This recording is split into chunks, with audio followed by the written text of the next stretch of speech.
કાંઠામાં જિલ્લા વિભાજનના વિરોધ બાદ હવે પંચમહાલમાં પણ વિરોધનો વંટોળ શરૂ થયો છે। જી હા, ઘોઘંબા, ગોધરા અને દેવગઢ બારિયા તાલુકાના 82 ગામને જોડીને નવીન ગુંદી તાલુકો બનાવવાના વિરોધમાં સ્થાનિકોએ આવેદનપત્ર આપ્યું।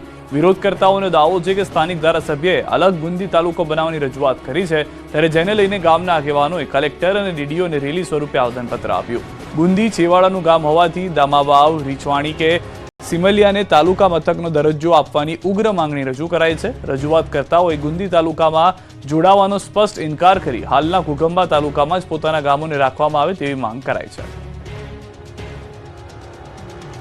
બોટાદ, ગીર સોમનાથમાં બાઇક ચોરો બેફામ થયા છે। સતત ટ્રાફિકથી ધમધમતા રોડ પરથી બાઇકની ચોરીના દ્રશ્યો છે બોટાદના।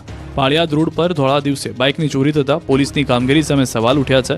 પાળિયાદ રોડ પર મોગલ રેસ્ટોરન્ટ પાસેના પાર્કિંગમાં બાઇક પાર્ક કર્યું હતું, ત્યારે ત્યાં તસ્કરો ત્રાટક્યા હતા અને રોડ પર પાર્ક કરેલી બાઇક સિફતથી ચોરીને ગઠિયો ફરાર થઈ ગયો।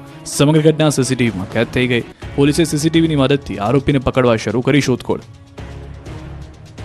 ગીર સોમનાથ જિલ્લામાં બાઇક ચોર ઝડપાયા। દુકાનદારે ગીર ગઢડાના ધોકડવા ગામે એક એગ્રો બહાર બાઇકની ઉઠાંતરી કરતા બે શખ્સો સીસીટીવી કેમેરામાં કેદ થઈ ગયા।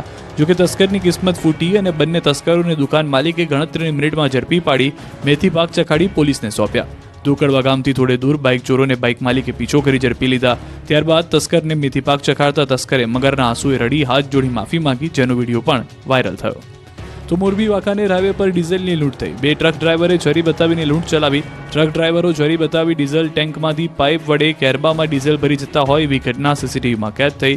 સફેદ કલરની સ્કોર્પિયો ગાડીમાં આવેલા 3 અજાણ્યા શખ્સો વિરુદ્ધ ગુનો નોંધાયો। અમરેલી બાદ કેશોદમાં ભાજપનો લેટર બોમ્બ ફૂટ્યો। અમરેલી બાદ હવે જૂનાગઢના કેશોદમાં પણ બોગસ લેટર કાંડનો મામલો સામે આવ્યો। કેશોદમાં થોડા દિવસ પહેલા શહેર ભાજપનો લેટર પેડ વાયરલ થયો। પીજીવીસીએલ કર્મચારીની કામગીરી પર સવાલ ઉઠાવતો લેટર વાયરલ થયો। ઉર્જા મંત્રીને સંબોધીને લખાયેલા લેટર પેડ પર મહામંત્રી જતીન સોઢા અને હોદ્દેદારોની બોગસ સહી હોવાનો આક્ષેપ થયો। જતીન સોઢાએ પોતે સહી ન કરી હોવાની સ્પષ્ટતા કરી, સાથે જિલ્લા સંગઠન સામે પણ કાર્યવાહી ન કરી હોવાનો આક્ષેપ કર્યો। ત્યારે બોગસ લેટરને લઈ હાલ સ્થાનિક રાજકારણ ગરમાયું છે। લેટરને લઈને કેશોદ ભાજપનો આંતરિક જૂથવાદ સામે આવ્યો છે।